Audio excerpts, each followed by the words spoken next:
bato ba retenir que prophétie au pesaki ezaki message ya sentence zamba lobaki pasteur moi munena okufa moi c'est pasteur moi munena okufa et puis ils ont continué ceux qui va quitter la magie te comme la banque parce que comme vous confirmez la parole de Dieu na confirmer na bandi na ndako na ngabo na moni mona moi yi makile zotanga tout na bato ya sécurité na keso melaye pompers makila penza makila nini boye na voiture na liban akesukola na douche asomeli pampers atie na zama kango ya tel pasteur vient na hôtel après anga soki chaque fois to bimine 5000 so to bimi 5000 là on a besoin mbongo abimeli nga 4 fois nde apanzinga boye motoye na ndako aye na ndako makila moi si mubali pasteur alors donc pasteur bogara kina benga wa bogara de zaboye vie na ngana na mbongo na nga po nga pe mindele pe babima nga ba na komba pe na moi million na nga vie na besoin na à 3 jours tout le zata fleuve Congo 3 jours vie sala nga na pio attaque 50 000 ba benga yo oboga bazalo ba yebi ki mo ba avantage za wana po amana olangite OK aza mabe aza mabete moi no langi. Donc ça combo na ende combo wana des important. OK. Bazuye. Mais bali wana na baba énervé batu mais c'est pas un message quand même. Tu as la même doctrine. Olobi? Maman langi na kati ya église de réveil, il y a des gens bandima balien, il y a des gens bandima balienté. OK. Parce que côté maman langi il y avait une doctrine, il y a balien, banini ba délivrance. En fait, ba mususu biso za côté ba foi banini to croire à peine balien. Mais tout le monde ne croit pas. Ils ont la kati ya nani confesseur de foi. Azul monopole siko aza parmi bateau batikali l'héritage ya église autobégi l'église héritage c'est ça non église héritage mais qu'est-ce que l'église héritage exact non nalobi église à maman olangi nalobi il a été nalobi Moïse Mbiya a hérité église obi Moïse Mbiya a hérité non nani sikatenda a hérité église oui Baba héritier. Baba héritier d'église, non? Donc, on a quatre d'église, bibliquement, on peut avoir les héritiers. Non, on ne parle pas biblique. On parle de ceux qui ont reçu l'église de leurs parents. Mais c'est ça, non?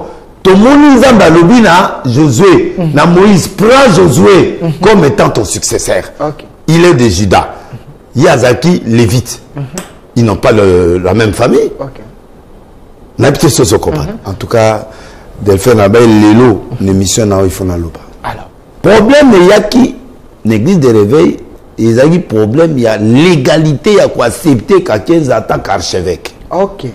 Bah zuye bah yenaye. Mais naye bah nanga ba obete mon katou. Tango aye dodo pa boyi. Amina on reconnaître quelqu'un lokola archevêque té général té. Azalaka wana oza bonheur mais ngana o consulter té.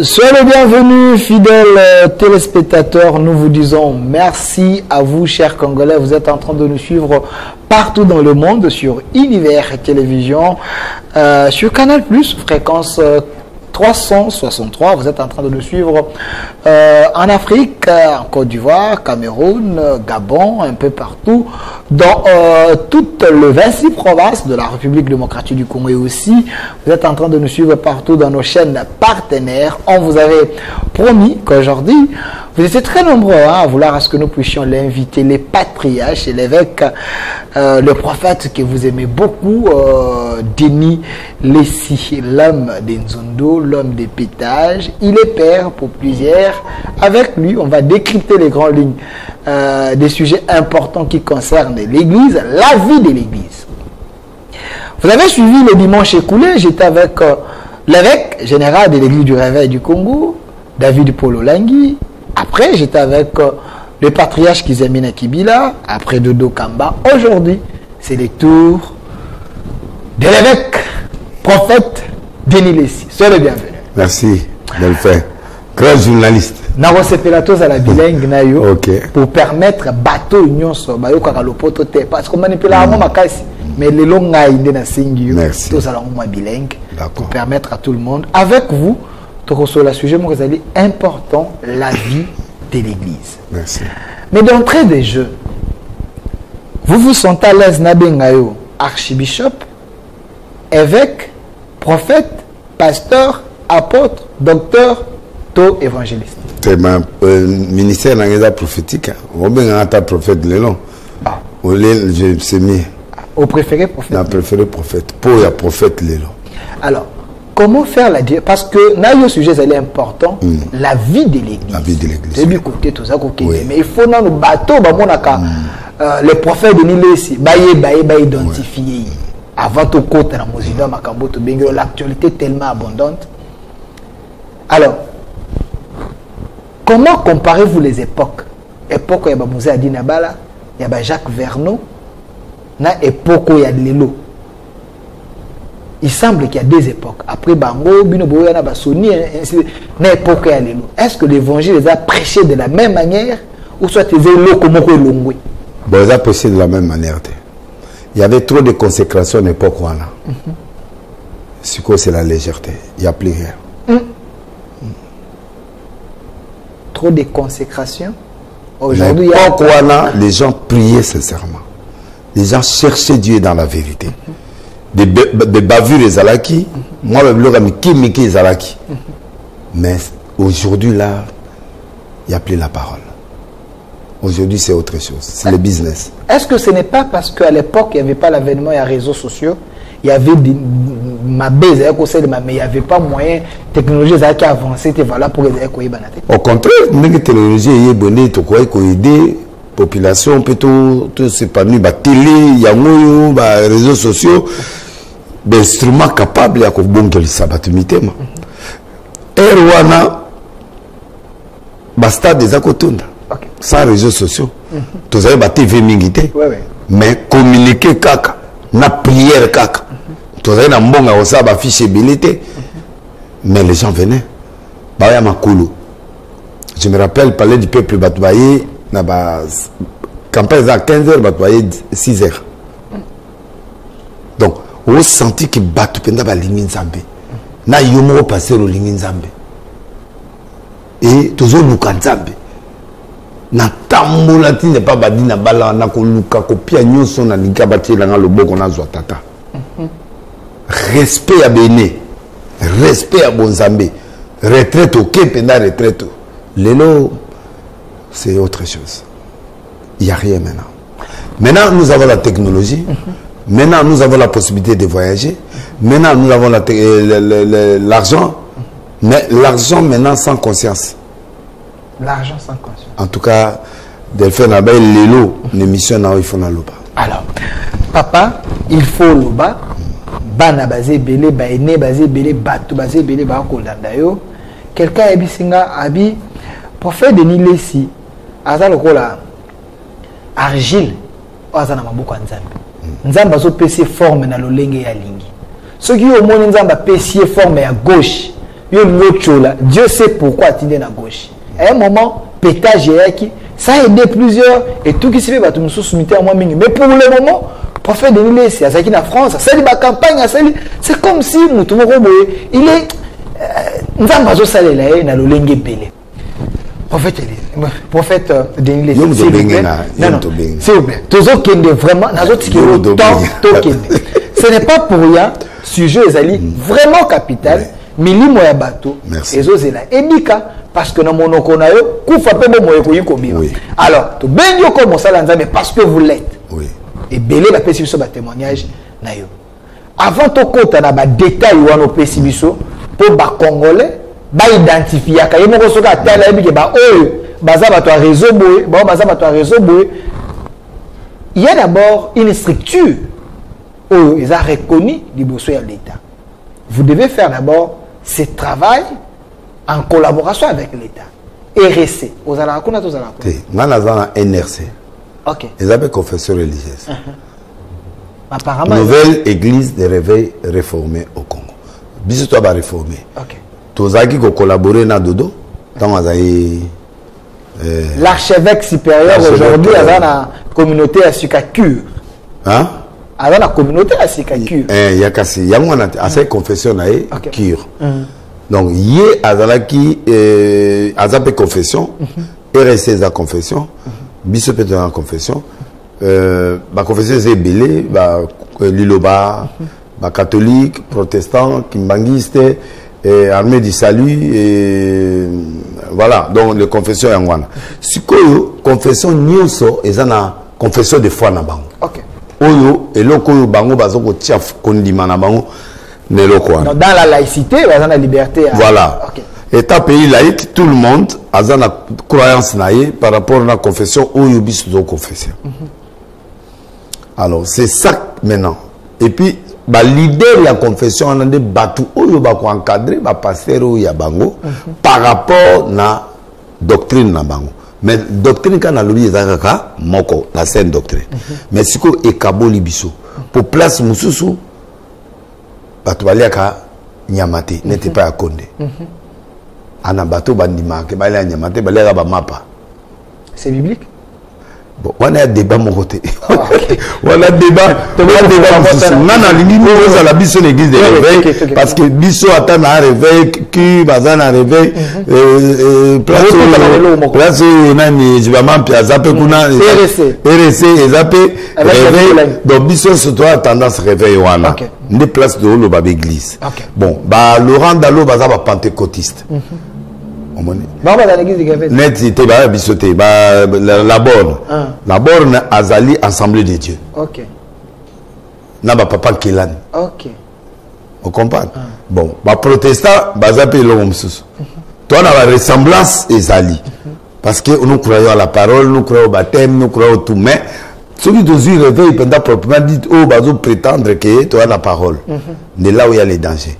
Côté ana to critère déjà ba ba fa ina ba mais côté réveil ba lebi ba centre ne place problème. Na tout no mutuna bon parce que au laxif se ba bloc.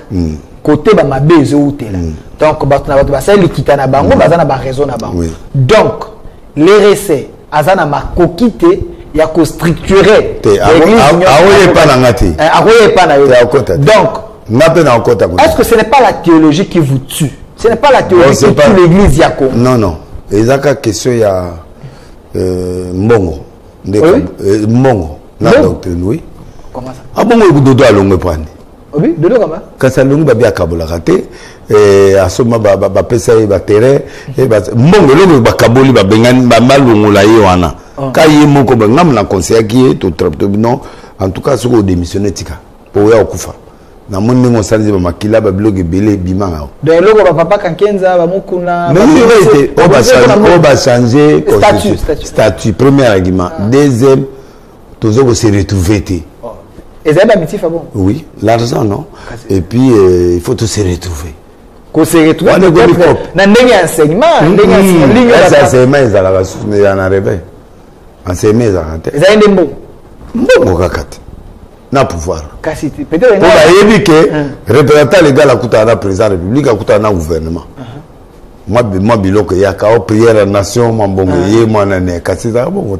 Donc on va faire ba droit d'auteur. Ba droit d'auteur.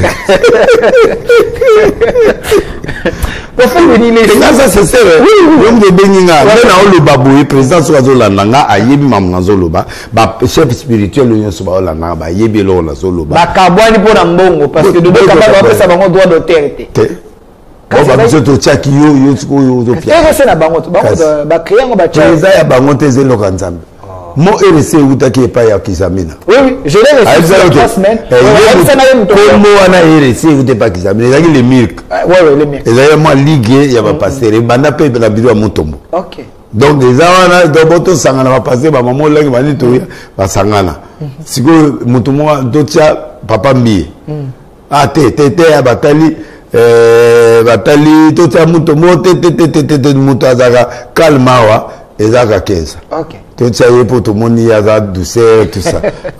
Tu sais, tout ça, bâti. Donc, avant de vous mêler, on a pas tout fâché. Bah, ça là, oh, bah, bengi, église de réveil, RC, oh, qui s'amène avec une idée. À ça, bah, statut, ne va qu'il nous Mukanda, et pas, il y a président Kabila, après, si bango, reconnaissance, one. Comment ça va problème? Et comment ça va problème? Il faut mandat à 5 ans. Au long au tiki. Alors, il y a 15 ans, il va attaquer, ti, il va changer, il va pécher Sony. on a dit dauphin, dauphin va contre l'église, après c'est sonné. Donc après c'est sonné. Ça langage église. C'est ça langage la mission. Aussi dauphin, pour un pasteur, on a une expérience, on a. Dauphin spirituel. Bon, ils ont raté, c'est ça la façon. Alors bâti, après bah ils vont attaquer les sous non, aux contre ceux qui nini période là, bah bengaye, bah ça bah longa mutakimba mutu rosal, fois longa bah tiens mutu musus. Bah les bah dit bah ça bitu bimi. Bon kaka. Sous faisait bon. Kaka bon. Bah attaquer Sony tout ça fois longa za mutakabila za mungala za bah longo li Sony. Au moins te Sony à côté de ma existe. Je le salue, je le salue. À comment est calme pour azoka le niveau mon ba blessé, ba blessure. Mais église ko kufat. Ozo ba kumo gozu otiki. Ba yego tia dodo. Nala tourner avec Kakeza. La bio obandi awa Sony. Bolongo li Sony. Problème yaki l'église de réveil, ils ont dit problème, il y a légalité, il y a quoi accepter Kakeza attaque archevêque. OK. Vrai conflit en moi. C'était ça les soucis. Oui. Parce que hier à l'objet bon on s'est déplacé. Mais bah travailler de façon que bah modifier le statut et reconnaître si que l'église de réveil fait un archevêque. OK. Premier archevêque ça dit yo l'autorité morale. Si que l'autorité morale là zala chef spirituel évêque général non, il faut lui colonner Mutumussu Azala ou archevêque général. Il a le pouvoir de consultation. Ça dit yo qui ne représenter mais ou représenter l'église de réveil mais ce que nous avons décision il faut le consulter. Il faut le consulter. Et comme on pense Sonia Aboy Kakeza a eu inquiétude. Allez attaquer balongolier. Bango peut basa erreur ba été que dodo ala muto ya génération na ngai. Biso ba clair ou to fongama to bi évangile bien. Baba yumate. Na tuni évêque Kakeza mais yo tie dodo za sur nai. Ba miminga ti na place qui j'ai za la qui a pour préparer dodo. OK. Na moni avec dodo to solo li très bien pour ça mutranga to bana de kala. Azolanda. Azolanda to solo li abi tout va bien tout ça ba ça les confiance. Wow. APC. Mon frère doit couper ça APC. OK. Babi tout tiki l'église. Où il y a coupé ça bango APC. Avec le APC ça bango frère. Mais APC ça rate. Bon yo le place on a mbeka bo APC l'autre. Aliaki bali. Tout va se retrouver qui moi 1000 na bateau bazuzu na bateau bazu. Bon on peut tabla ko le gouvernement mbat. OK. Bon avant comme la poste ne fait ça. Mais la pas Kenza muta peso po ye muta banda. OK. Ana batwana bayuka kai. OK. Alongo lisoni. Autorité morale donc autorité morale église du réveil te na carte statut. Mais est-ce qu'on a mis comme ici et pour il fallait pas code ça on a article. Eza mukunate eza te mukuna baza ba fondateur baza bato babanda. OK. Eza mukunate bato babanda. Mutazoka moi les devants eza de papa Kakenta. Yé kasi mutazaki chef pendant des années. OK. Atisango na nzela na yende ba document bima bloc ebele. Pour ce longo ya longo ni fu mutu saya. Ne ba yé ko proposer dodo azaki déjà président ya ville ya Kinshasa. Ba zuye ba yé na yé. Mais na yé ba na ba obete mon kato. Tango yé dodo pa boyi abina reconnaître Kakeza lokola archevêque général te azalaka wana oza bonheur mais ngana ko consulter te. Donc quand même logo ezaki pa ya papa Sony et Mozongi. C'est que il y a la voyage équipe il y a na bango a créer équipe un peu mususu na bawa ya kala. Ba proposer ba ça la majorité ba plutôt proposer de changer statut. Mais ba ko changer. C'était légal quand même. Oui légal non mais il y a assemblée générale. Ba sali yango ba modifier. Moi bilonga mikemike. Ba on a tiki ba vandi gagner après que tata dodo sali 3 ans. C'est que bazongi lié. Ba bio changer statut. Pourquoi? Habite nato ezaki assemblée générale. Boyo ebaki ete. On est maki. Otuni ete. Et otozanga makambo na ta lobi eza plus bateau bazana bonzoto il faut. Bon donc au fait c'était ça. Nde bayo tia mwana olangi. OK. Avec David pour le langue. Je l'ai reçu ici. Il y a le aya ko changer vraiment makambo kozongi sa message na église message à croix et kuna za toza message à croix te kuna ezali non mais comment ça David Paul Olangi akoli na makolo ya papa Olangi na maman Olangi avandi na kati ya maloba ndenge aye il peut changer les choses toi na même doctrine te olobi maman Olangi na kati ya église de réveil il y a des gens bandima balien il y a des gens bandima balien te. Okay. Parce que côté Mamolang il y avait une doctrine, il y avait lien, banini, ma délivrance. En fait, côté ma foi, banini, tu crois à peine à balien. Mais tout le monde ne croit pas. Ils ont la quatre confesseurs de foi. Alors, il y a 15 azuiers. Et ça, bansé en attendant, la dodo assez matata, bangonde dodo bino. Na kata statut tous à l'ango, il y a babité changé et ça assemblée générale est modifiée Babylone sur les fondateurs Babylone né kamo bimiwan et puis aux liens au pesa bisoté et puis ndenge yozana boyena boy tout ça et kama kolie ezalaki OK au lieu na présidence yomo au lieu na seni au lieu tout ce que biso tout de suite hors dodo par responsabilité dodo a combattu pour les loyaux, les catholiques, qui na confession. Et que les élections, c'est le matin, il a apporté ça, il a assumé. Habito à 7, à Baxi, Koundé, à Baxi, Bambouvouana, à Baxi, Bamboulizi, alors, on est voté en limite comme chef de la confession religieuse. C'est ce que l'église de réveil n'a jamais eu. Alors, depuis qu'on faisait. Tu connais ce que David Olangi David Olangi, il y a qui va monter au chat. Bazuye. Comme David Olangi était ici dans le plateau, lui, il était convaincu de la part de Dieu. Dieu lui a parlé. Tant ma père Baye, Andimi, mais ça. David Paul Olangi yokangai mutayo kinzambe wala te bayaki ezaka keza na équipe na yende bayo zoye babika encourager à tetu à faire face na dodo. Ah OK. Donc c'est un pion il tout côté saka babiloka mulimo te pas surtout côté mulimo ngana prophète na oloba. Donc au bref yagi na ngote yete. OK. Ya oya côté ondeni azala ba Dieu ya Sony kala na air Sony azala ba Dieu. David Paul Olangi. Avec la Dieu Sony. OK. La période va être Sony. Pour gérer côté église à Maman Olangi pour l'église belé. OK. C'est ça la politique. Mais l'église peut m'intéresser à ça. Boyo quand c'est ça. Et l'intérêt du lobaté sur plein message. Le banini ba va contrôler l'église de Maman Olangi. Bazaro ba yebi ki mo ba avantage za wana. Pour Maman Olangi. OK. Aza mabe ou aza mabete Maman Olangi. Donc les combo na ende combo en des importants. OK. Bazuye. Mais énervé mais sur le plan message quand même, sur le plan message et c'était né dans la foi aussi David Paul Olangi. Ah moi nat. Oh, moi Nabino? Oui, il est né à Nan. Oh, David Paul Olangi. Ah. David a eu évêque général. Il est père. Abandon au Kalaya nani akoli na liloba ba ina liloba bana na biso bino kutu ndemo yo kota na ngai na Maman Olangi to bongo ni motema ba période mo to benga ye Maman Olangi par respect Jean-Marie laissé a commencé il a travaillé Maman Roselyne sinon ma sœur. OK ba banana yet donc David Paul Olangi c'est ton fils aza mwana te aza mwana sur les akoli na ndako liloba mais mwana. OK bota maman na azali azote azako te libanda na kati te pesa au contredire message à maman na. C'est vrai? Mais c'est ça. David Paul Olangi. Lui, il amène là-bas, il n'y a pas de croix. Là-bas, il y a les liens. Là-bas, il y a la délivrance. OK. Il y a des croix. Tout ça, il n'existe pas, les liens n'existent pas. Si vous avez une maman.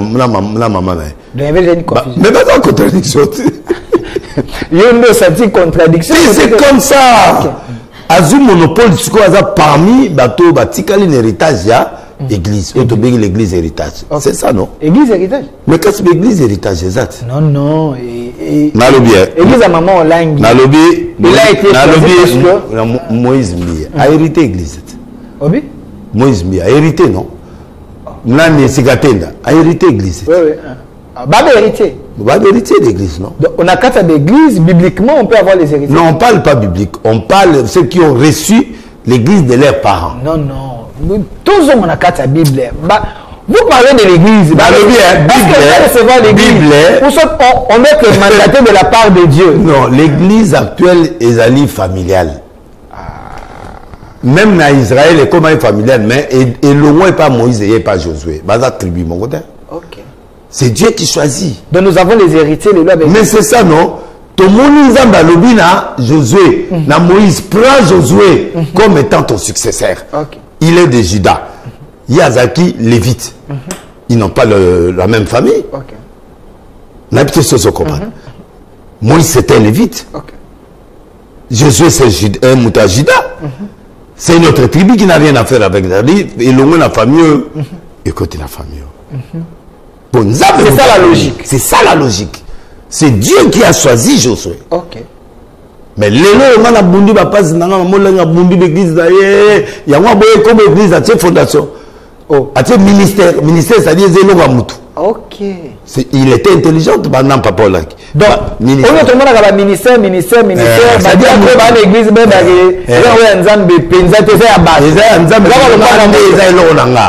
ok. Bien sûr. Ministère, c'est ça non? Après que fondation là, le président fondation tout le temps, on est Alain, Atiki Alain, président, adjoint, chargé de bouiller, tout ça. Bah Kabolé entre bana. Ok. Moi, quand je côté message. Côté azul, donc il n'y a rien de Dieu. Donc il n'y a rien de Dieu, c'est juste partage. Mais héritage. Héritage. Oui. Familial. Donc il y a les héritiers de l'église. Oui. Banguanat. Baza combien? Bah maman. Ote, héritage.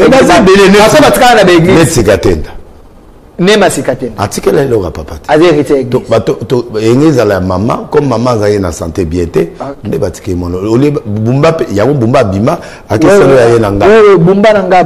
OK. Voilà. Bumba zela ki ba pesa yi. Ba pesiete. Et quel côté? To zaki pe na kati ya kuwa na po to conseiller pe maman. OK. Conseiller maman na ba ka kenza pe ba musu pe ba tiaki mo loboko na tu pe si mwana. Oui, vous avez la question. Dans le panzi église à Sikatenda, il y a pas fait Sikatenda. Panzi tene to chaki moi liloba. Oui, vous avez na coup. Nga na ina kata kuwa. Pour pesa mwana. Oui. Donc, boka qui incidi le théâtre, tu es aquí. Ezaka bonzoto. To moni mwana na tendance à rêver à aller en France et pas ba France lo la zote ya na yekuna. Tout le monde a tendance na biso. Akolongole lo ngana ezonga na tendance à réveil. OK. Est-ce que vous ne regrettez pas les choix vous Je regrette. Je regrette. Si Katende Zaka Kala ndenge zala kana na lobi soki lelo. Na regrette. Bon na loba mambe. Mazana message na mona na Brésil na Brésil kuna ba miracle. Apparemment mikolo ndo azoka na pena mo soute metango bochaka ya zaka pena na to chaki yepo to senga ki influence pe ya na poto tata kufi. OK. Général Sikatende tu influencé maman. Tu dis maman ozobela. OK. Ote yate. Tu tika mwana. Ata tata zangoli ngaete. Po bazo yongana na tata te. Papa zangoli ngomwana. Te bazaki na. Même Sikatende zangoli. Oui. Papa Sikatende zangoli. Atika est cherté, azo tikete parce que azo contredire il y a trop réveil, il y a des réveil. OK. Neto polier ayata mutare, mais pas même église dans le sens réveil. C'est dans ce sens. Ba miracle apparemment mikolo ndo azoka na pena mo soute metango bochaka ya zaka pena na to chaki yepo to senga ki influence pe ya na poto tata kufi. OK. Général Sikatende tu influencé maman. Tu dis maman ozobela. OK. Ote yate. Tu tika mwana. Ata tata zangoli ngaete. Po bazo yongana na tata te. Papa zangoli ngomwana. Te bazaki na. Même Sikatende zangoli. Oui. Papa Sikatende zangoli. Atika est cherté, azo tikete parce que azo contredire il y a trop réveil, il y a des réveil. OK. Neto polier ayata mutare, mais pas même église dans le sens réveil. C'est dans ce sens-là. Dans boza bato bosala baku ebele. Baku ebele oui. Naza parmi. OK. Nani mananga nzamba limbisa. OK. Mais pour faire des parce que bah, tu vas comprendre la logique. Nous parlons de la vie de l'église. Oui. Nous avons un patriarche ici qui dit des vérités pour nous recevoir ma génération. Mais là, le bien, avant Papa Mbiya Koufa. Ayant une église là. Papa Mbiya. Oui, Abinga na Koufa. Papa Koufa de Nabi Awesili. Na Oumela Souti. Formé Moïse. Atika une église. Yom to format Moïse bi. Moïse a zombe ma formation à CC par la banque à côté de la théologie. Mais nga mutu na yeli na kotisi biloko. Obi? Na kotisi biloko ebele. Biloko nini maté ya lokola bapata lokola maputa tia boye lokola fula sa boye tala ba via la so ba ye bengana bango. Pour faire des hili. Donc si tu mettais ndenge begize panzana msusu donc yo za na kataku. Oui. Alors ba conseil na yo. Oui ayoka. Na c'est ça ba ve la siloé ba nini banda. Atea na arche ta on a salina et papa na tele testament on a vraiment nene ti libande kangantela. On est pour le tester. Ota la soki à 20 minutes. Bon. Il y a débit à 20 minutes mais ça va. L'animage ce qu'on lingi zoom sur la pression. Ba siliwana na yebise kene. C'est là non malende. Na blog non pour ça. Donc Moïse Bié Ayaki to travailler oui papa Mbi Mouaya Ayaki yi amona atika mon abi je vois l'enfant là il peut gérer l'église. OK yosko kotier ba biloko oui abenga na bancien bon on vivre style bon vivre là ba tata là on vivre abenga na bancien changer bon osani après il y a sanga mwana mukende wana na papa musiteke bato na nyos soka bengane bango te osani nde bazaki na katina ba bundi na ona passe donc yo ba papa na bakufa na ba AVC belo ndenge toyoka donc na ba conseil no mabe nga moko te toze belé o mona jour papa kufa bato batiake maboko ya bana na mona ki oui na mona ki na mona mutabetel mutazai wana na na moi Léopold Mutombo na mona ki papa Mukuna na mona ki Sony papa Sony donc équilibre na mona conseil qui abenga na bancien ouais ma stratégie à cette mais faut pas voter OK à travailler sur ça. OK dans ma prédication na tant au PC bakou au ticket là la PCA fondamentaux. OK Idée à kokenango. OK à 20 minutes. Oui. Après, ok. Maintenant, et là, les choquants, attends, je m'en mentionne. Attends, je m'en t'es mentionné. Et na mona tango papa na kufaka ya mbako. Mbako na baone ya ebele. Malgré bandimaka to tia maboko parce que basekana peta. Non. Bandimaka to tia. Ba vie ba vie. Oh, comment? Ngande na tikala ngi na héritage ya mwana. Wana ba vie wala ga balinga présence na ngate na babu. Ba betika mu. Ça dit ero ngana lomwe to lowe na morgue. Au moment de lowe morgue. D'abord to komi na morgue wana batake ngai. Yo sani na ngate no pe bo sani na. Otune bango. Na tuni bango. OK. Yo ko zala te na bibino pe bo zala. Te église na ya bino. Mais tel les églises mususu. OK. To bika ka 15 mutabanda wana. OK. Bo bino mususu bo utakuna. Bino mo udinza malamu. OK. Oui, c'est bon, ma fille. To koti pe le bemi to ke to le bemi na kati pa mi ba to akota nga be na kati. Mais ça singa bon na zo préparer le temps que le la vitesse à ma voiture na ba désordre ba se retrouver avant. Ba zu ba quitter le bosso, ba ke comme vendre ça. Et des protocole de. Ba mi vendre ici. C'est comme moi ba benga nga pe. Exact. Ba mi sali ba moko. OK. Les jours no mona yo vi muto mapakola yi nani fularo nga na sirigaki. Moussard nga boni mwana bato bomo pakole moussard butu boy. Moussard ya na mambebele. Nga pe na bible tete to bunda wana to kenda ba conflit nga na vie ti to ko se réconcilier na ferme na yi. Donc les acquis na na ferme. To ko ça ko se réconcilier na ferme na yi. Donc à reconnaître que il a ça les mais peut-être solo ni ba conflit nyoso to yi na ngwesi. Jour ku te beme to koma na mausolée ba isoler nga lisusu. Ba ke ko kota kuna bango moko. On dirait batika héritage bon na kate bazwa ke loko. On dirait batu bakenda na bibeme bazo ke ndoza biloko kuna nga na ebité ba exclure nga na kete. Ba sauver nga pe na nécromancie na bani nanga. Mais en attendant na tikali na c'est après tout cela bisala Moïse nous continuer relation na biso. Alors prophète Denis Lissi. Cette émission était ndé ya moto moto baruti atiki pe papa. Kasi yango tongi to contacter. Amoni pe mwana wana agosa. La vie de l'église, il y a une partie des héritiers, il y a une partie des gens qui comprennent Dieu net biso. Mais si ko ngai pa na ngasoki mwana na nzambe te oswate. Si ko na minute yo batu ba ko mona yo oza ko s'acharner plus na ba fils à papa, ba fils héritier. Du moment que mwana o alandi lo ba nzambe, alandi nzela ya nzambe. Dieu peut déposer en lui les choses à comme il peut, mon salle relève. Net to money, papa Barouti a Koufi. Mais il y a une vidéo qui circule. Votre vidéo, on a carte à l'église, au salle qui prophétie. Au lobby était un grand pasteur à Koufi. Au monipé, la femme d'un grand pasteur à Koufi. Dans mon réseaux sociaux, mais sous ce bandi médio, mais sous le lobby vidéo au salle après. Bah toi si la Koufi au salle après pour créer qu'un buzz. Expliquez monsieur Zaki quand les gens ne comprennent pas. Vidéo Batou, bakati vidéo oyo ya mikolo. OK. Bakati vidéo mon qu'on a expliqué makambo ya vision ana. OK. Bakati yango. Mais eloko il s'est mis il y a 3 mois. OK. La prophétie est donnée il y a 3 mois. Na yeko réactiver en lisusu tant on a zongi. OK.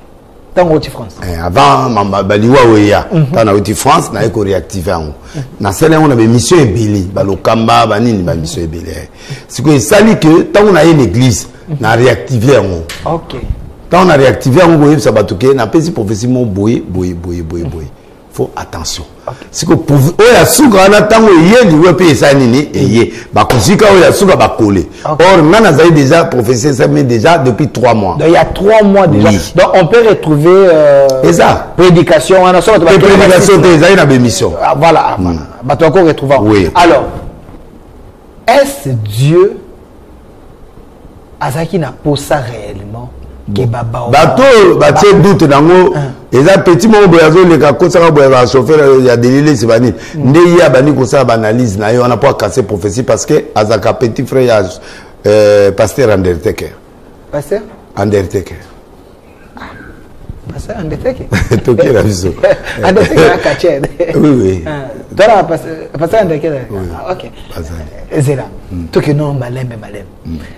Est-ce Dieu il avait prévu réellement que Nangonga wana basali nzambe wana bakufa to eza sentence moko oh Dieu a voulu que bakufa parce que j'ai suivi l'évêque Mukuna qui a dit tant papa Barouti azokende epsekende na ke na kozonga lisusuté c'est comme si lui-même savait déjà qu'il y a kozonga tozana na 3 volets et je vous laisse vraiment le temps. Oui, je vous laisse vraiment le temps. Il y a 3 volets. Moi, je docteur en théologie, mais classique, sur spécialité nanga ezali prophétisme. OK. Donc, il y a sur le plan scientifique, beaucoup de pasteurs, babeli ba sida, babeli ba cirrhose de foie, babeli ba cancer. Pasteur, il y a le lot qui va passer makiona. Pourquoi? Parce que tant que le docteur a émission que ozo kufa dans 4 mois. La science peut te dire que tu peux mourir dans 4 mois. Ba ebi date te ba lobi dans 4 mois. Ba salignoso et pousser trop cancer est développé. Un exemple. Mutu pe ko bando ko mabilobela. En tout cas na ozana bino lisusuté. OK. Mais la prophétie a préparé opinion a yebi que azo kufa. Vous comprenez? Il y a deux musiciens qui font la sida, mais ils ont poison. 2 musiciens? 2 musiciens chrétiens. Ils ont la sida, mais ils ont poison. 2 musiciens chrétiens? Oui. Il y a minene, ils ont la sida? Oui. Ils ont des documents? Mais ils ont un mat. C'est ok, ils ont un archive. Donc, si vous avez des musiciens minene, ils ont la sida. Sida. Ok. Vos propos vous engagent. Attends, mais idée. Après moi, ça occupe après moi. Ah, OK. OK. Merci. Mais au lobby, oui. Du point de vue scientifique, il faut qu'on dans 4 au lieu on antiviraux. Antirétroviraux. Antirétroviraux. Yo, au bout de Dieu va me guérir. La docteur peut pas dire au monde ne yo komia. O ça attend souci monter. Poison, bakobomangai, babomingai, babomi. Ah, on s'est dit maman qu'il a mis sur c'est poli parce que aux ans a mélange à bilo qui blessé koufa. Parce qu'il n'y a pas un homme plus intelligent que des pasteurs. Première catégorie à mamanioniste, ezali muto a une maladie moko incurable. Nana église na na mwana moko a une cirrhose de foie. OK. OK. Mais à koufi ba to ba yebite ka koufi na cirrhose de foie. Mais ngamo na bi ke mwana koufi na cirrhose de foie. Nana mwana muso akufa na bakisi. ye moi ke vous abamna ne ba sengi aboma mutu boya ko gite ami bozanga moko aye ko yebisanga na dernière minute. OK. Amatina et après nga bon na monika sake. Donc il y a cette partie manquée scientifique. Okay. OK, scientifiquement parlant, la personne sait que je vais mourir. Dans les mains qu'on a scientifiques. Voilà, le match est scientifique et spirituel. Donc à Bandi Bilobelo na OK no kufa. Il y a un problème, même dans sa émission. Tu es un garçon très intelligent, Delphin. Oui, puis que les défauts des Congolais, ils ne sont pas dans le débat de fond. Les Congolais sont au tiers d'attaque. Au tiers d'attaque. Autant là, il y a idée émission. Or, l'émission est à bon côté. C'est-à-dire, le Congolais n'est pas profond. Aime les superficiels. Voilà, aime les superficiels. C'est pourquoi tu vas s'accaler à Bango. Même la politique, va s'accaler à Bango. Au moins, la politique, elle n'est pas président Félix, mais il y a commis opposant. Azo Fing a peine président. Oui, il y a des opposants comme ça. Allez, n'est un bon moment. Bon, pour ça, mais bango bakomo bunda pona kokoma chef d'opposition. OK. Bagarre ezate. Oyo mona bagarre na te fait. Et bien limbo. Bali akarabawo. OK. Nalobi yokanga très bien. OK. Donc premier élément, c'est la le scientifique. Deuxième élément, les ali bato akisi. Il y a science occulte. Bayebaka na okufa. Na place boy na okufa boy parce que les pacte membre signé dans monde à ténèbres au go yeba date ya liwa. OK. Surtout pas na bango avec des attitudes. Les lois na comme on va passer va la TV prophète va la TV je connais la date de ma mort. Yebi date ya liwa na yo zanzam. C'est pas biblique? Non. Dans la Bible, personne ne peut connaître la date de sa mort. Non, on connaît ni jour ni l'heure, ni d'enlèvement ni à mort. Mais Dieu est souverain, Dieu peut le révéler. Non, allez ne plus Dieu. Bon, Eli, mais Eli, Nzamba Ebisaki a Okufate, Nzamba Ebisaki au Matalelo. OK. Nana Moné bébé Eli. Personne. Quelle date Eli a Mataki? Oh, Enoch a Mata, Azongati. Azawa. Jésus a le Bible, vous allez détruire cet homme, je vais le construire. Il est Dieu. On enlève Jésus, il est Dieu. Parce qu'Ayebi qui a reçu quoi tel jour, Ayebi qui a Okufa, Ayebi qui a Obotama, Moana, Ayebi, ça c'est Dieu, on l'enlève. Si t'es là, si tu as une date que tu as okufa, oh Ézéchiel, non, Ézéchiel, c'est un baïb sur okufa. Afoukami a saigné, pardon. Nous avons dit, j'ajoute 15 ans. Après, à BBC du sous. Avec le ça, depuis à Babylone, il y a Babylone. Dès ce moment-là, je ne peux plus rien faire pour toi. Il n'y a pas de date. Oh, après 15 ans. Ajoutez 15 ans, mais à BBC. Donc, dans la Bible, personne ne connaît la date. Vous avez lancé dans vos défis. Défi va citer. Avec exactitude, on coupe le 2 septembre. OK. À part louer à Abraham, à vie déjà, bah, le mois vierge, Johanna, et puis à ce que nous coupons, on a le petit la carte moteur. À chauffer, mon Dieu. Non, bah, David, vieillesse. Nous avons des pasteurs Abraham, Lélo. Nous avons des pasteurs Abraham, dans Congo. Il y a passé. OK. Lélo. Bah, pasteur Abraham. Pas ça que moi vieux, moi légué, moi chauffarai. Bazali. Maintenant, na Congo, bah, passer, bah, délire. Oui. Bah, délire, pendant l'anda qu'on est, pendant la chambre, mon boye. Moi, c'est à la tabasring, à zo denda, bah, musique. Même il a fallu. Bah, na Kinao, na Congo. Bah, délire, bah, pasteur, les ébélés. Il y a ça là, on est pas né. Ça là, moi, on est pas né, il est à boîte de nuit. Boîte privée. C'est que moi, c'est avant d'imbeto, ça, koto, moi, c'est avant d'imbeto, liboso, à changer string, à bini, après, bah, ceux qui n'imbeto. Kolingate na otanga comme on a un problème belé papa. Na pas problème. Mais les pasteurs la novella c'est ça la on peut la grand pasteur la bishop na grand ça benganga na bar mo na kambaka sa boîte. OK. 30 break ba vandi na bana basi ba vandi ala 30 ba couper ba nini. Ba za pena passer musupembe. Bah, il n'a pas passé mon souper.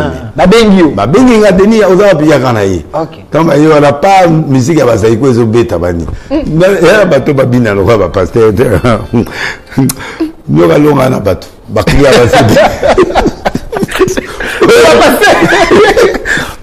Nous parlons de la vie de l'église. L'homme de Dieu t'avait de parler, ma camoya vivre le roi Moni. Nous allons devant président, devant ma candidate, ma même ça image. Papa c'est là. Bazali. OK.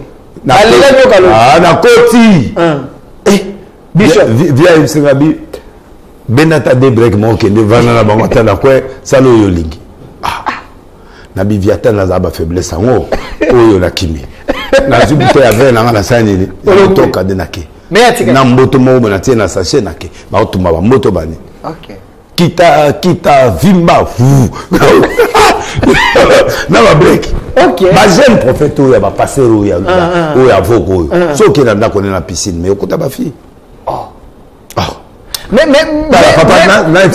apparence va couper ça na TV va couper ça comme devant président tout ba premier ministre OK c'est ça le premier travail de l'occultisme. OK c'est l'aspect extérieur, c'est le travail du langage, construire bien l'église, faites une bonne apparence. Okay. Alléluia, tu es grand. Et alléluia, parce que tu sais, dans le ciel et sur la terre, le Dieu d'Abraham.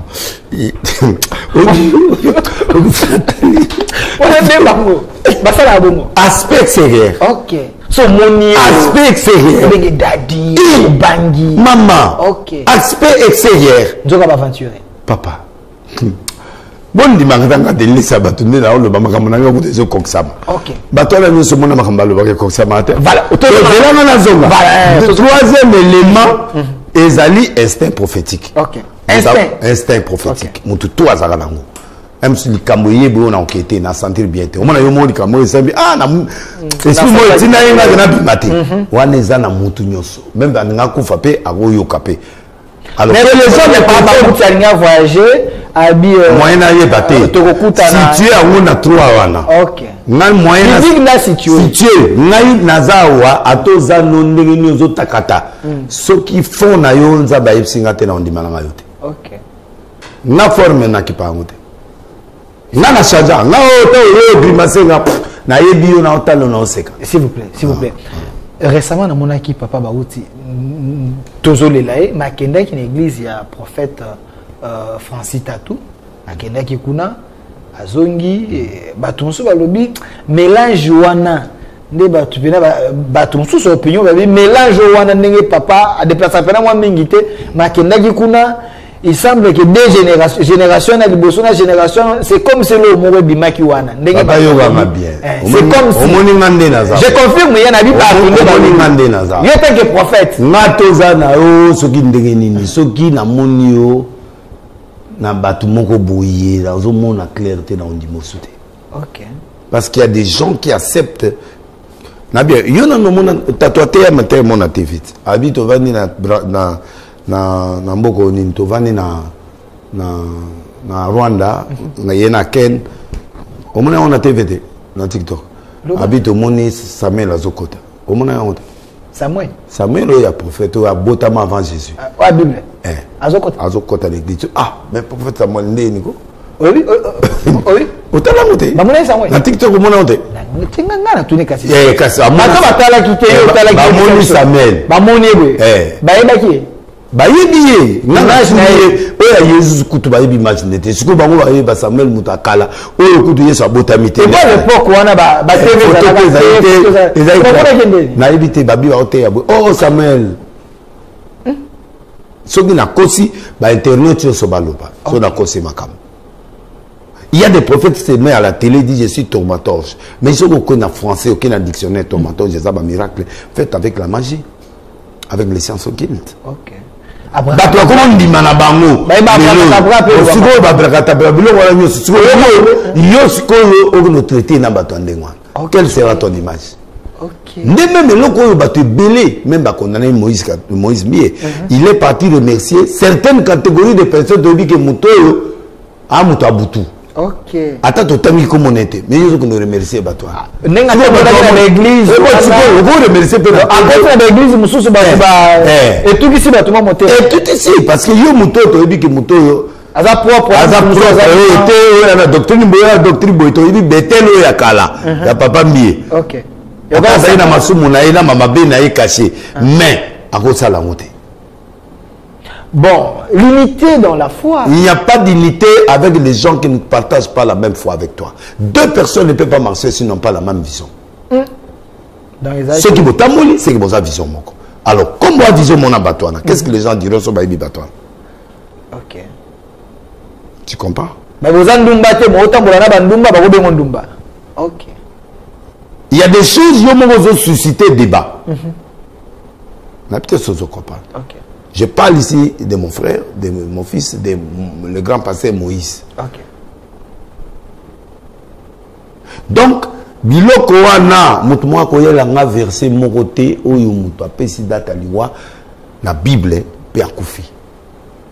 Bazotanga kaka Jésus, mais Jésus est Dieu. Jésus est précis, c'est un Dieu. Il est souverain. Il est souverain. Mais nous, même Élisée a coupé avec la maladie dont il est mort. Il est malade. Alors, prophète Denis Lessi. On doit confondre de vieillesse, mais on a senti quelques jours à Koufi. Prophète Denis Lessi, il y a 3 factures dans la vie inévitables. La naissance, la mort et la vieillesse. Motakoui ko éviter ngote. Oui. Munyo so abotama. Oui. Munyo so obela, puis vieillesse et okuta mutu. Oui. Mais ko profiter na vieillesse na yote okobisango l'incidi. Oui. Alors, prophète Denis Lessi, sincèrement awa, j'enlève les gants, sentez-vous à l'aise, so mono ko lobolobi. So mono ko lobate, ezarayo. Mais public ne babina tout. La Genèse. Voilà. Le l'âge de la mort c'est combien? 120 ans, non? OK.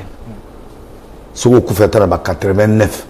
90, tu crois, surtout bato Nzambe, prolongation et ça, vieillesse c'est ça. OK. Si vous bato comment on fera 50 ans, 44 ans, 60, 60, 30 ans, comment Nzambe a changé. Donc prophétie nanga oyo lobaki pour kimi. OK. Prophétie wana est-ce que ezali sentence ya Nzambe? Oui. C'était un message de sentence où Dieu dit si vous ne quittez pas Babiloko ya boya boy. Beaucoup monde a passé moi en kufa. Na moi c'est moi passé moi au sanini a okufa. Donc ezaki message Nzamba pesa comme sentence pour avertir. Kwa loba ki azoboma. OK. 2024 tiezo ke na bia oboma batutu bana ba message à lokuta. Bana message à mabe na ko confondre bango. Nenge pasteur moko munena kufi, nenge moi ça pasteur. Mususu be akufi na mujima. To bani kombote. Mususu be akufi na mujima. OK. Ezo continue. Akufi avant-hier. OK. Ya munene pe kaka. OK. Akufi na kasa ikuna. Donc nenge be l'église ba olela la vie on sait quoi ou pas mais dis que là en sécurité. OK, nenge pasteur munena kufi, moi ça pasteur munena kufi, so ba kufi, totali kombo moto. Mais to continue na message on a sentence pour na Nzamba kokisa. A kokisi message pour faire montrer na ba pasteur. OK. Que bo quitter magie, bo quitter ma science au kit, bo quitter ma bé, bo quitter Kindumba. Dieu m'a dit d'abandonner tout. Natiki. Mission na zaïna ngoya ba musicien ya musique banine. Nous avons couper rentre. Na ke poto na ke terre. Donc pétage. Lelo c'est Nzamba kataki. Akati ko. Abi ekoki zonga. OK. Na songi. Na musique ngo ebimate. Na na soka du producteur na ngo bimisa. Abimisa ne ngai na minute na songi. OK. Donc, batwa na kamuté bayela na ba question te abetaki et ça inde na répondre te. OK. Donc malem abeti félicitations. OK. Oh sali plein etalingate. OK. Oh fallait baba double stade de Mati. Gloire à Jésus mon fils. Donc au changer saison. Na changer saison. Prophète Denis Lessi, toujours mon message là pour tout le monde pendant moi mingité. Bato ba retenir que prophétie au pesaki. Ezaki message ya sentence. Nzamba lobaki pasteur moi munena okufa, moi ça pasteur moi munena okufa et puis ils ont continué. Ceux qui va quitter la magie te me comme la banque. Parce que vous confirmez la parole de Dieu. En confirmer. Que bataba magie baza, bataba basé belé sur 100 pasteurs minene na Congo, na 100 pasteurs ba na Congo, non entendez baza na kisi 10 batikali non. Pourquoi retirer ba propos na te ko je retire pas. Vos propos vous engagent. Je retire pas. Alors prophète Denis navandi na ndako na ngabo na moni mwana mwa ye makile zotanga tuna bato ya sécurité na kesombela ye pompers. OK. Makila penza makila nini boye na voiture na liban. Akesukola ye na douche. Asombeli pampers atie. Na zama kango ya tel pasteur vient na hôtel. Après on a ceux qui chaque fois to bimine 5000 ceux to bimi 5000 là on a besoin bongo a bimene nga 4 fois ndé a panzinga boy na ye prophète de laisser au pesa ya no conseil tel mutoye na ndako aye na ndako makila moi si mubali pasteur Natuni au papa vivie ce melanga couche parce que ne naza boy nazo tanga makila. Natali pe makila zotanga. Bayeli na douche libanda ba sokole bayeli pamper satie ba biloko na kangi. Azongi to vandi na tie kiti. Na bikanga ba sase na obwaka wosiko ket. Avandi wana natuni bon. O ni nabite. Nana muta sima. Moteur Sima. Et ça inde na répondre te. OK. Donc, malem, abeti félicitations. Ok. Oh, ça lui plaît, et talingate. Ok. Oh, fallu papa double stade de Mati. Gloire à Jésus, mon fils. Donc, au changer saison. Dans changer saison. Prophète Béni Messi. Tous hommes à la message, pour tout le monde, moi, m'ingité. Batoba retenir que prophétie au Pesaki. Et ça qui message à sentence. Il y a sentence.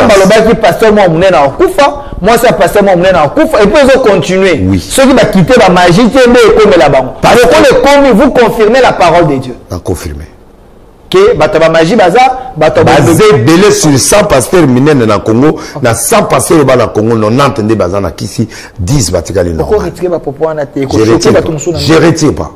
Vos propos vous engagent. Je retire pas. Alors prophète de nabandi na ndako na ngabo na moni mwana mwa ye makile zotanga tout na bato ya sécurité na kesomela ye pompers makila penda makila nini boye na voiture na libanda akesukola na douche asomeli pampers atie na zama kango ya tel pasteur vient na hôtel après anga soki chaque fois to bimine 5000 so to bimi 5000 là on a besoin bongo abimeli nga 4 fois nde apanzinga boy na ye prophète de laisser au pesa ya no conseil tel motoye na ndako aye na ndako makilezo moi si mobali pasteur makilezo natuni au papa vivie ce melanga couche parce que nde naza boye nazo tanga makila natali pe makilezo tanga ayeli na douche libanda ba sokole bayeli pamper satie ba biloko na kangi azongi to vandi na tie kiti na bikanga ba sase na obwaka wosiko ket avandi wana natuni bon o ni nabite nana muta sima moteur sima defade alors nde naza boye na pe na mwasi na ndako mais so na ke boye na kufi merci ndenge osalinga opesinga douche na uti hôtel a uti osala ngai na apesa nga 5000 par situation par break 5000 dollars alors on a besoin à 20 000 yango asenga 4 fois apenga 20 yango mais na ya kobeba mais eloko swinga fait nga nazosalaka na ye asomenga ketch siko mutu azwi sima asomeli jeep prophète naza fâché prophète akufia prophète le prophète est plein l'église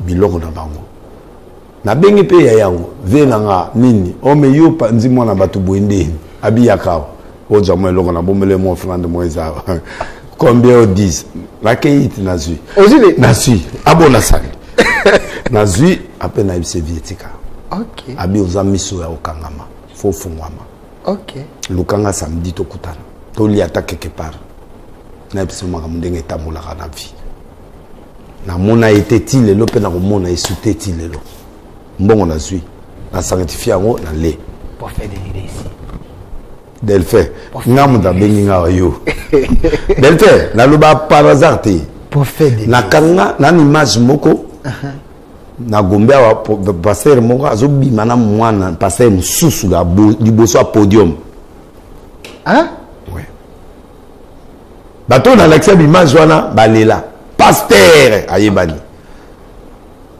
mais bino mona wati garçon moi ayebana kia moni mobali na mibali ba osala mais je peux comprendre baza ba pareil mais là ce sont des pasteurs OK alors donc pasteur bogara kina benga wa bogara de ozaboye viena ngana na mbongo nanga ponga pe mindele pe ba bima nga ba na komba pe na moi million nanga viena na besoin na à 3 jours tout le zata fleuve Congo 3 jours vie sala sala nga na pio ataka 50 000 ba benga yo oboga na ke na miroir na telle moni pe ba miss na ngeza faire na kanya na tuni mama tuna me ba ebisinga na boga moi mo ebisinga lelo mo mbali ta ebisinga pasteur dans la bête sol yo tuna ebe donc ça va ça le bela ça Tu imagines ça? Ok. Tout ça dans l'église. Dans l'église. Alors, actuelle, les églises tékénanité. Prophète de l'église. Alors, bref, l'église congolaise est allée trop loin. Ok. Et si on ne change pas, et nous, les autres, Bakendaga Kotsuke pas président de la République. Bakendaga Kotsuke et pas il y a des politiciens. Bakendaga Kotsuke pas maman Denise. Bangwana Nyosoana. Bangwana Nyosoana. Et bagan accès. Non, bah monsieur n'a pas quotité. Mais monsieur sous baroko taka, bah monsieur sous bazali, bah monsieur sous akendaka. Alléluia, le Dieu des miracles. Est-ce que vous comprenez la pénère de la parole? Chaos. Et puis propre, et puis à quoi la veste des abouétés, jamais. Ok. Jamais batouana, non. Il y a une apparence, mon et puis on va déjà comme des laisse-moi. Donc Nandé, Lucifer en personne. Même c'est leur CV. Alors, papa, on a mon évangile. Zambépé à la raté. Moi, ma chance dans un monde bureau, on a Betty et puis Andy. Si on a Betty et Van. Net survivre. Net Betty a passé moi. Moi, ça passé moi. On mène en coup, on a Bena et Betty et Van dans le lobby. Alors, on fait des listes. Vraiment, na souka. Les temps vraiment nous fait défaut. Bandego, on a beau tenir sur regard, on a YouTube. Question, mon quoi, il y a souka. Parce que nous parlons de la vie de l'église. Mais il y a un des autres organisés. Un peu coupé son opinion. Il y a frère José Nzita, na celui prophétesse Gerta, celui Gerta et combien Robeta na ma. Il est allé parler de la prophétesse. Mais l'air aussi batté. OK. L'air aussi batté. Donc au tigi barasine à pétage, j'ai pas na bango de matin. Tenga pétage dans les bon, tenga pétage les kaka. Là où se termine, moto a craqué. Azaka na solution mokezanani nzambe. Donc tout ce qui pète, tout ce qui perd le pédale dans la vie, venez à Jésus. Il te donnera du repos. La petite chose au copain. Tant on a bandé comme un musicien, n'andimante que quand un jour watako kende kuna, fallait ako kende kuna. Et puis la cité Bethel, moi il va te bénir. Voilà. Cité Bethel, oya papa mbié, yoko mon affaire à oya. Non. Marié. C'est-à-dire qu'il n'a pas précursé la billet au moment où Ataba condamnenga lobi ba opianga raison. Tout ou tard, ceux qui doutent de ma prophétie. Parce que billet on a oloba. Papa naza na télévision, oyoza télévision à makasi. Na tellement na loba il dépêche mutuma au la rébellion. Il faut mon combattant de ma finganga. Quelques semaines, quelques mois après Kabound, Babylone est bandit. En prison. Kamere, je vais condamner Nabi Kamere Obima. Mais Kamere a augmenté 3 fois sur Abimi. Balongolier, Abimi prison, a commis vice-premier ministre, le loi président de l'Assemblée. Troisième, on a évité. Oyakosa. Kamere m'a envoyé l'offrande de la prison jusqu'à chez moi. C'est son secrétaire qui est venu là et n'a moi signé. Professionnel Kokisam. Bien sûr. Les gens parlent pour parler.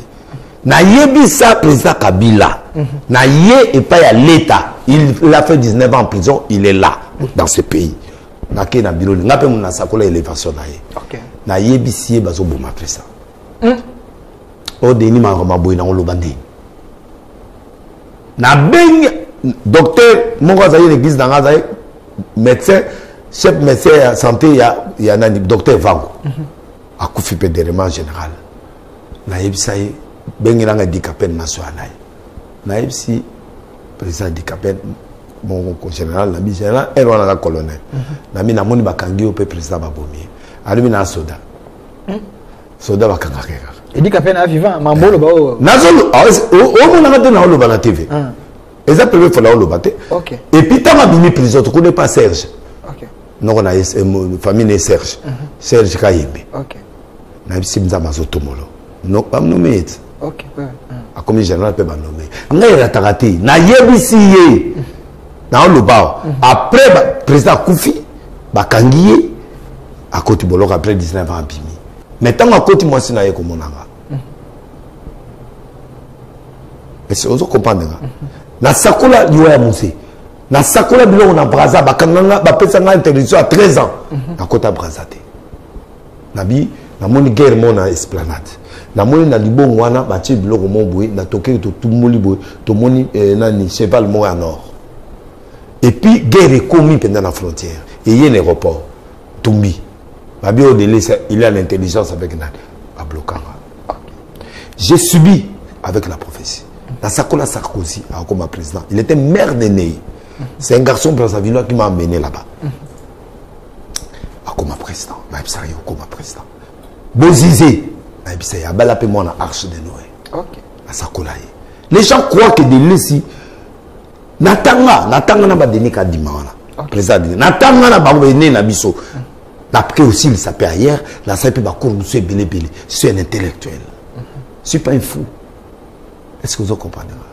Donc, là, Basuyanga, au moins, il y a Katanga Mike. Au délai, ça le président de la République a Tangata Woutika Bouyamati. Je n'ai pas dit ça. Na lobby ba président ya Congo nous sommes amazon l'accès ba congolais intellectuel que Dieu peut prendre les choses viles pour confondre les sages. Donc le premier président na biso comme on a dit ça vous. Au pesanga d'études faites. Toyé pas Mosé français belé études faites. Toyé pas Mobutu français belé études faites. Toyé pas Kabila fils études faites. Toyé pas président Félix Azali ko sala na Belgique aye awa kaka parti n'engazaki na parti na Dieu l'a élevé président de la République. Un miracle et mon n'a pas ma katika place à Woutika na parti à l'embalamoro voilà bakati et c'est le travail de certaines personnes qui suivent l'image d'un prophète comme moi n'a souffert na bilokwana et ça dit que même bakonzi makamona zoloba bazokate papa pona silisa na lobby na Congo il y aura 4 imprévus et qu'on salme en 2024 alors qu'on parle de G ou pas G, il y a quelque chose qui s'est passé. Alors, Yokanga très bien. Vous voyez pourquoi le pays là on est en train de souffrir. C'est le même délice qui a dit à Kamere, sera élevé 3 fois, non? C'est pour mon deuxième fois déjà. Naïm Sabochab, Dieu va t'élever autant de fois. À tout le monde a été à cabinet. Jour Mora, comment Nabi ou Mata 3 ou 4 fois. À comment le président assemblée était? Bochab, 2 fois. À comment le ministre intérieur était? Combien de fois? 3 fois. Élévation coquine. Donc, il est là, il est vivant. Le président Bochab, il m'entend, il est vivant. Donc, il y a des choses où yo nzamba sale la kanga. Na sengi na yo, l'émission na ota la caméra. S'il vous plaît, bande konanga ba pasteur. Tosi ma mitu ya ba président, tosi ma mitu ya ba ministre, tosi ma mitu ya ba gouverneur, tosi ma mitu ya batu oyo tozo espérer basala.